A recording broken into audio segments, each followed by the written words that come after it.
राधे राधे दोस्तों, मैं साधना राज एक बार फिर आ गई आपसे मिलने। कुछ आपकी सुनने, कुछ अपनी सुनाने, कुछ एक दूसरे को समाज का आईना दिखाने। अभी जैसा कि आपने मेरे पुराने वीडियो में देखा होगा कि मैंने कुछ पुरुषों के बारे में कह दिया। मैंने ये कह दिया कि औरतों की सम्मान नहीं है दुनिया में। तो एक मेरी परिचित आके मुझसे पूछती हैं कि तुम ऐसे कैसे बोल सकती हो, हर पुरुष तो एक बराबर नहीं होता। बहुत सारे पुरुष मतलब औरतों का सम्मान करते हैं।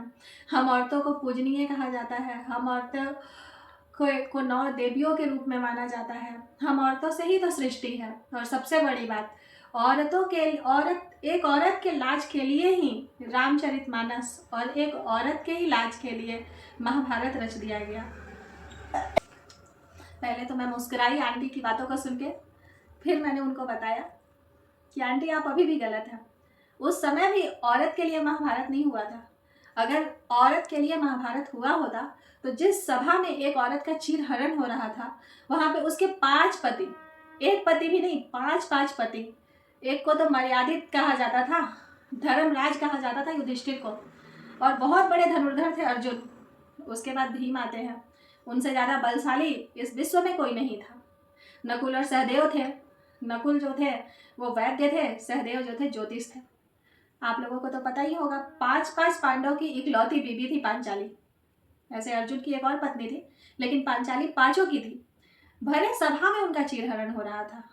वहां पे उनके चाचा थे, उनके जेठ थे, उनके ही देवर थे, उनके पूरे खानदान के सभी मर्द बैठे हुए थे। सच बताइएगा, अगर महाभारत पांचाली के लिए होना होता तो क्या वहां पे उसके 5 पति कुछ नहीं बोलते? आप जितना कौरवों को बोलते हैं कि कौरव खराब थे, कौरव ने ऐसे किया, कौरव ने लालच में आके, जमीन के लालच में आके पांडवों के साथ बुरा किया, ठीक है, लेकिन पांडवों ने अपनी बीवी को भी नहीं छोड़ा। बीवी दाव पे लगाने की चीज थी, पत्नी दाव पे लगाने की चीज होती है। आपको धर्मराज बोला जाता है, क्यों? क्योंकि आपके पक्ष में कृष्ण थे। सच बताओ दोस्तों, अगर कृष्ण के पास ऑप्शन होता ना, कृष्ण के पास अगर ये होता कि पांडव और कौरवों के अलावा किसी और को राज्य देना है, तो वो पांडवों को भी ना देते। इसका भुगतान तो पांडवों ने भी भोगा। भाई, आप जैसा कर्म करोगे वैसा तो फल मिलेगा। राज्य तो किसी ने नहीं लिया, राज्य का भोग किसी ने नहीं भोगा।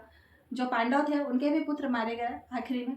अगर आप चाहते हैं मेरे से कि मैं पूरी स्टोरी बताऊँ पांचाली की, फिर इस पर बात करेंगे। उसके लिए आपको थोड़ा सा मेरा साथ देना पड़ेगा, लाइक और सब्सक्राइब करके। तो अगले भाग में मैं जरूर लेके आऊँगी पांचाली के बाद। राधे राधे।